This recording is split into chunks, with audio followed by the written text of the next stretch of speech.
Welcome back. Another very exciting Friday morning right here on the Rise News. I'm Rufai Osini. I'm Adesua Omoruan. And I'm Sheito Atigari. Good morning. All right, let's go straight to it. Finally, the fire that started on Tuesday morning at a high-rise building on number 43 Martin Street, Balogun Market in Idumota, Lagos Island, have been finally put off. That's very good to know. The fire, which destroyed properties worth millions of naira, also saw to the death of a police officer when a section of the gutted building collapsed. Some people were rescued with certain degrees of injuries, while some were taken to the hospital and others were certified healthy. Indeed. Well, joining us now is Charles Mbeye, the Operations Commander and Assistant Controller, Federal Fire Service, Lagos State Command. But before we get started with him, let us see the beginning of the firefighters' involvement when it all started. Fire started, we have two fires at the same time. We have one at the 43 Martin Street, very close to Balogun Market. And we have another one at Akintoye Market, very close to Tonjos. I have to deploy my men into two, to divide my men into two. Some people are there, some people are here. About 4 stations are here.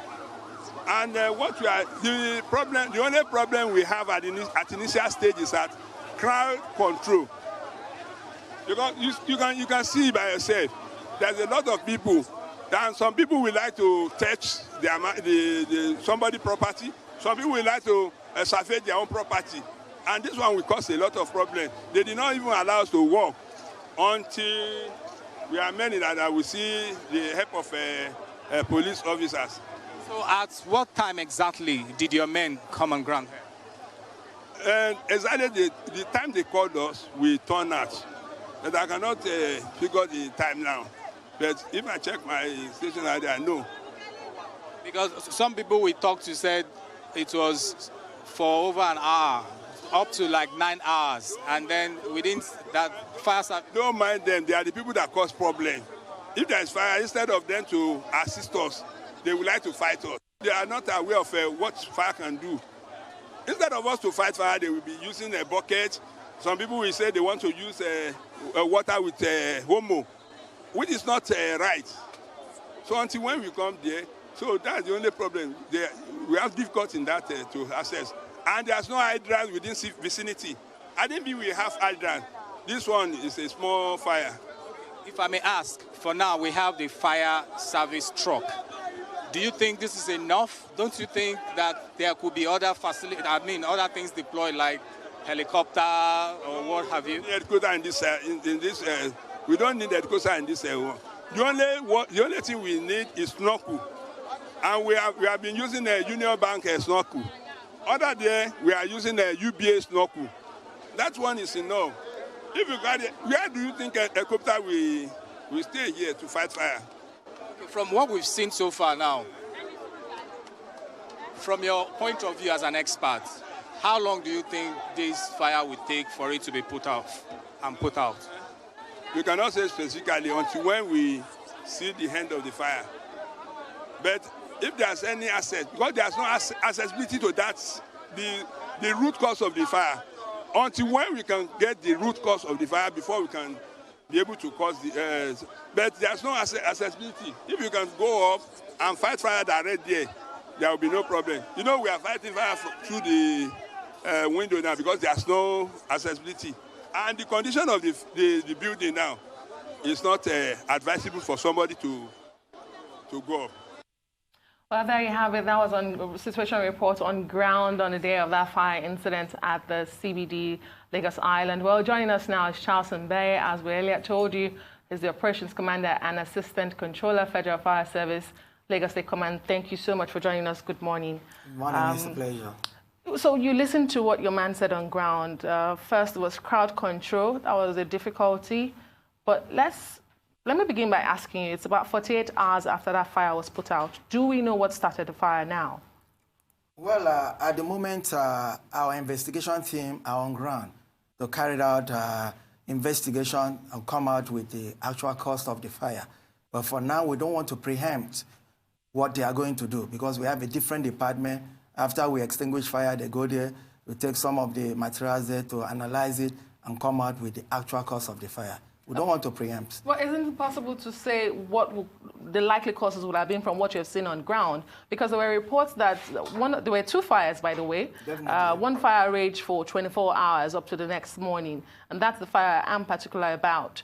There were reports that there was an industrial generator on the 4th floor, and there was also kegs of petrol in the building. Did you see that? Very well, very well. You know, in every building, whether residential or business building, they have generator. Because of the situation of light, they will want to power down their gen. That could not be rolled out because we saw empty about 50 kVA generators and some jerry cans of fuel. That was a 6-story building. It's an high-rise building. And every floor must have generator. Those that are occupying those shops, they want to have convenience. So that is also on ground. That's also a grab, because when you look at the nature of the fire, with a thick black smoke like that, you know it's obviously a fossil fuel that is burning. But another part I'd like to talk about, and we're talking about before we got on there, is the fact that that place did not have fire hydrants. I mean, isn't it something the state should look at? Because we can blame the firefighters all we want, but in civilized societies, the firefighters come in and do what we call plug and play into the hydrants, and they can navigate their way through. But here, it is difficult. I haven't heard at some point the firefighters run out of water. What would you say as regards that? Thank you very much. You see, like I said, every building that is about 50 meters and above is tend to be an high-rise building. And there are fire suppression systems that must have to be put in place, just like the risers. We have the sprinkler system. When fires start, they operate the automatic firefighting equipment. Any high-rise building is expected to incorporate all those things. They must have landing valve. They must have fire hydrant surrounding them. Because every fire engine you see carries a specific liters of water. We cannot carry 33 liters because we want to be as fast as possible. We have fire engine that carries 1,500 liters. We have the one that have 2,000 liters. We have the one that have 2,005 liters and at most 3,000 liters. And these liters of water can be discharged within 5 minutes, depending on the velocity at which the pump is working. You know, we propel it to come out with force so that we can be, it's the force that we use in fighting the fire. So it is expected that a market of that Balogun status is supposed to have hydrant, but there's no single hydrant. And once you exhaust your fire engine, you cannot keep empty fire engine at the fire no ground. Sprinklers, no There's fire no sprinklers, blankets. no fire extinguishers. But isn't it in your oversight duty to go in and shut down a building that doesn't have that? And I'll say this because every building should have a building code, and safety procedure should be part of every building code. And every building should be able to have a guideline where you have signed off that this building passed every necessary fire safety paraphernalia. And if it doesn't, shouldn't government empower you to shut down that building? Because in the end, they put the blame on you and they say the firefighters are inefficient. Thank you very much for that question. In 2012, because we have been having this scenario for a very long time, in 2013, the stakeholders in fire safety, emergency safety, came together and produced a national fire safety code for the first time in the history of Nigeria. So we have the laws that guides every building. Before you start a building, there are things you're supposed to incorporate and pass it to the fire service. Fire service also pass it to the planning authority before the approval. But you know, Nigerians, some of them will always want to cut corners. But we have that fire safety school. It is enshrined there that before you erect a building, you must bring your plan to the fire service. There are things we call passive firefighting equipment and active firefighting equipment. The passive one is the one you build along with the building. It forms the integral part of the building while you are constructing it. While the active is those ones you put after, like fire extinguishers and the rest of them. So it is expected, but all these people also want to cut corners. We have an enforcement team, but that enforcement team is still trying its best. You know, Nigerians always want to have their way, but we are working assiduously to make sure we are empowered so that we can be able to shut down a building who violate the rules and regulations of safety. Still on the challenges that the firefighters faced while trying to put out this Balogun fire. Now, the reports have come in saying that the response time wasn't fast enough. You know, it took them an hour, maybe 2, maybe 3 for them to get there. But then you have people saying that they were on ground, but they were not able to access the source of the fire because of the people that were coming out trying to record, because of, those narrow Balogun roads. It's really hard for them to make their way through. Now, in your opinion, what can be done to make sure that the response time is faster? Because if the fire can be put out early enough, we know that we won't have damages to people's lives and property. Thank you very much. The response time is standard we have in fire service is from 3 minutes to 5 minutes. But the Balogun one was a peculiar situation because the place is very cluster and the crowd is so much. Yes, they may be right the time they do, because we received the fire at 10:19. That's 19 minutes after 10 that we received the fire, and we activated my station. Is just like a few meters from that place, Ajele Street. It's a few meters to that place. And my men responded swiftly. But getting to that place, people were busy salvaging their properties, their market. Because some of them were busy. They could not even give the firemen a chance to be able to operate. And trying to locate the seat of fire, there's no access. The whole place is clustered. And that are the challenges that we face. So we are doing everything possible to make sure when you call us, if you call us on time, we respond. You have a fire station at Awolowo Road here. If you activate them, they will respond because the place is free. But that Balogun Market was a peculiar situation because of the crowd and the nature of that place, including the traffic situation of that place. When people heard about the blaring of the siren or fire engine, they will not give way. They will be contending the roadway. So all these things culminate to what has happened in that place. That is what we tried our best to make sure we suppress the fire. Okay, you had earlier mentioned that, we're talking about fire hydrants, and we know that you mentioned the Tejo Show Market, that they have a fire hydrant there now. What is stopping, that same implementation of these fire hydrants in Tejo Show having the same thing in Balogun, knowing fully well that Balogun is a very populated market? If anybody should have those in place, it should be Balogun markets. And then also looking at the build-up and the setup of these houses. If you're looking at the footage, it's very easy for if the fire starts in one location, it's very easy. Looking at it now, what can be done to make sure that this does not repeat itself? Thank you very much. What we have done is that the Tejo Show on why it is that was that because of the incessant nature of the way fire was happening in that place, the Lagos State government has to come in and shut the place down for some years before that place was given out for renovation and a complete structure was put in place. And before that structure was put in place, they contacted the fire service.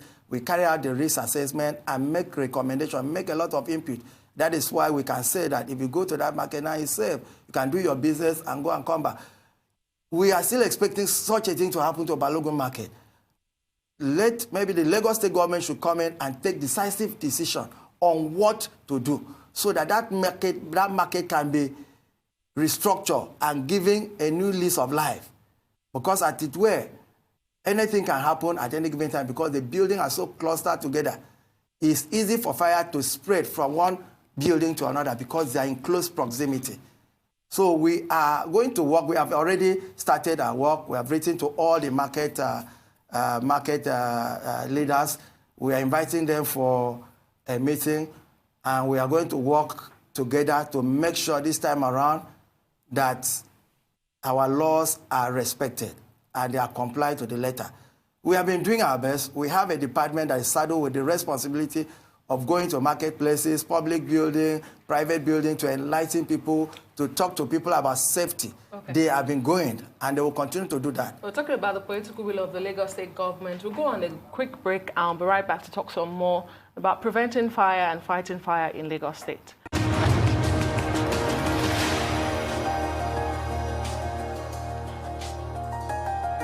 Welcome back to the Morning Show here on the Rise News, and we still have with us Mr. Charles Mbeye, who is the Operations Commander and Assistant Controller, Federal Fire Service, Lagos State Command. And before the break, we're talking about political will to take decisive actions about the market. But this is the situation we have found ourselves, Mr. Mbeye. Lagos Island, Balogun Market is what it is today. How do we deal with that situation? Is it possible to have for instance, stationed trucks within the market? Because I've seen places where there are no fire stations, but they do have trucks stationed around the housing units, just in case of a fire outbreak. Is it possible to have stationed trucks within the markets? Is that something we can do for Balogun at the moment? It is possible. So why are we not doing it? Well, the government has to take decision and try to locate one station there. We call it a standby station. Okay. There can be a standby station. And the market, the businessmen in that market can also call for that. Most of them, if you go to any of the market, you see a police post. Why not have a fire post? But our attitude is that we don't regard safety as a priority. And that is telling hard on us. I think time has come now for people to take fire safety as a priority. Whatever structure you put in place, you know that fire can come at any given time. It's an emergency that does not tell you when it's come. But you have to be prepared at all times. Talking about preparing and dealing with fire, a lot of videos made the round, but there was this particular one that got the attention of everybody, including an English media personality, who took a swipe at Nigeria Fire Service. Well, she got the backlash she wanted. My director playing that video right now, and as you're seeing on your TV, this man seems to be trying to put out the fire. A lot of people say he's a fireman. We need you to clear this. Is this a fireman trying to put out the fire with a bucket of water? With all sense of purpose, this is not a fireman. In the first place, he has not done his PPE. No fireman can be exposed to this kind of hazard. You see a fireman properly dressed with their PPE, personal protective equipment. We don't do that. But you know when you are in a scene of call, when the crowd is so much, you see sympathizers. They will do everything to help. So I can say, with all sense of purpose, that this is not a fireman. It is not a fireman. I just wanted to come in here and talk about this even more and talk about infrastructures we have on ground. I mean, because it saddens my heart that this keeps repeating itself in Lagos Island. That happens to be one of the most planned areas. We forget that that's about the most planned area in the whole of Lagos. The colonial masters planned it out well. The roads were laid out. But when you have incidents like this, trying to evacuate people becomes a problem. It looks as though, and I'm not sure, correct me if I'm wrong, we have never had a fire drill in that market, a simulated fire drill. We have never. So, because if we have those fire drills consistently, crowd control will not be a problem. You want to speak through that? Thank you very much. You know, it's expected that every premises, more than about 30 occupants should be organizing fire drill exercise, evacuation exercise, so that a kind of simulation. Something has not happened, but you say, in case it happened, how do we do it? Yes, you may be right. But it is the market. Have you ever organized a fire drill? Yes, we have done that. We have done that. Yes, we have done that. You know, we have done that. How but you know, often? Well, we are saddled with so many responsibilities. So we can maybe once, a fire drill exercise supposed to be every quarter. Supposed to be every quarter. But there must be the willingness of the association to also organize. But most of them are always concerned about their business. For you to set out 30 minutes for, they call it frivolity, they call it, it's not important. For them to set out 30 minutes to do safety become an uphill task. Most of the time, so many of the traders will not cooperate with their leaders. But we continue to try our best. In your opinion, how do you think you should sensitize people, one, to knowing that it's really important to have fire drills? Secondly, like I had mentioned earlier, we had people, and I think Rufai commented about it the day the fire broke out, people bringing out their phones, trying to record, trying to be part of it as opposed to helping. How do we sensitize the Nigerian people to know how to act during a fire outbreak? Well, you know, since the advent of social media, people have used it for good and bad. You will see somebody having an accident on the way, instead of people to join in and help, they will be removing their phone, start to snap, and all those things while the person is dying. It is bad. We'll continue. It's an uphill task because we will continue to go and sensitize people, carry out advocacy program to enlighten people about the dangers of fire. We'll continue to do that. We have been doing it and we'll continue to do that. But we must make sure we go to the grassroots. Perhaps we are trying to create fan club, fire service fan club in the localities, because fire is supposed to be fought at that level. So we are trying to have volunteers and fan club, people that will come in from the market, will form this association, go out and sensitize them, give them flyers, and tell them about the importance of safety. We are going to do that. Okay. And we have already written to them to come. Let us partner together, all the stakeholders, to partner together to find a way forward. Shaitor raised a very important point a couple of days ago when we talked about this. She talked about the synergy, you know, the interparastatal synergy. If that fire was raging so high, you couldn't go up. I mean, there was not enough infrastructure to fight high-rise fire. We would have thought that maybe Lagos State Government helicopter service on the plane service was going to be putting sprinklers down from the top of the building. We would have thought that helicopters would have been hovering around there and spraying, you know, water down to the top of the building. We would have thought that it would have been firefighter jets. Firefighter jet. We would have thought it would have been a multidisciplinarian. I mean, firefighter jet might be even higher up because of the altitude. We would have thought it would have been a multidisciplinary way of fighting the fire itself. Do we have that infrastructure on ground? Thank you very much. So we have a synergy with all the stakeholders in safety. There's a very good rapport. If you look at that scene that very day, you saw the MPA, you saw the Julius Berger, you saw these are our stakeholders, you saw, because no single organization can have the resources and material to respond to any emergency. That is why it becomes so obvious for us to synergize together, so that whenever there is any fire, we come together and make sure we nip that incident in the bud. We are doing that. But when you talk about fighters jet, we don't have it. Helicopter that is meant, because helicopter has to be prepared to carry water that will be able to discharge. We don't have it. So we don't have a firefighting helicopter? We don't have a firefighting helicopter. We don't have. And Lagos claims to be a megapolis? Well, perhaps there is in the pipeline. But for now, I can tell you that we don't have a firefighter helicopter. At the federal level as well? Yes. Even at the federal level? At the federal level, but we have made provision for all this one in this year 2020 budget. You see, firefighting and fire equipment is capital intensive. I know the fire engine alone costs over $300,000. Yes, or more. Yes, about 150 million. Yeah, the fire engine alone. Only fire truck alone. We are not talking about the equipment that you equip the fire engine to international standard.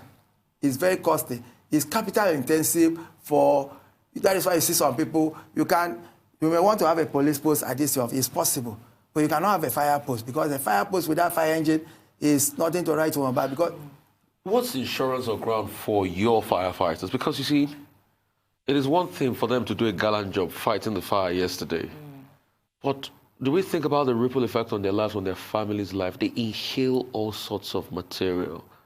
They are predisposed to all forms of diseases, cancers, and the likes. I mean, is there something robust for them? Because, hey, we can blame the firefighters every time, but how about their welfare? Because I saw those people fighting the fire yesterday. All through the night. All through the night in not very guarded circumstances. They're exposing their lives. Thank you very much. I was also throughout the night. I saw your people when they came to interview us. I said they should interview my boss. Yes, we are being taken care of, but it can be better. It can be better. We are being taken care of, but it can be better. Because if you compare the risks that the fireman is being exposed to, yes, you will know that it is very, very massive. We are exposed, but that is the job we love. Because when a building is on fire, the occupants are running away. We are running in. It's a serious risk on our part. But we have to make sure this the insurance for the firemen. The insurance for the firemen. So we hope it could be better. But we are being taken care of. Okay. Yeah. What is the protocol for calling for fire service if there's a fire outbreak and your men arriving at the scene? You talked about synergy. Everyone has a role to play, the people, the security agencies, and the fire service. I wonder if you have that synergy with the police, who's supposed to do crowd control. Do you enlighten them that they need to clear the roads for you to get to your job? What's that synergy like? And then, do you have the numbers? Like, how do Nigerians contact the fire service? Do they know? Is there a number for them to call, a short code, or do they have to cram all the 11-digit numbers? Thank you very much. When we talk about the synergy is there with the other agency. Because when we turn out to the scene of call, we are in the inner cordon. We call it the red zone, while the police and other agencies will be at the outer cordon.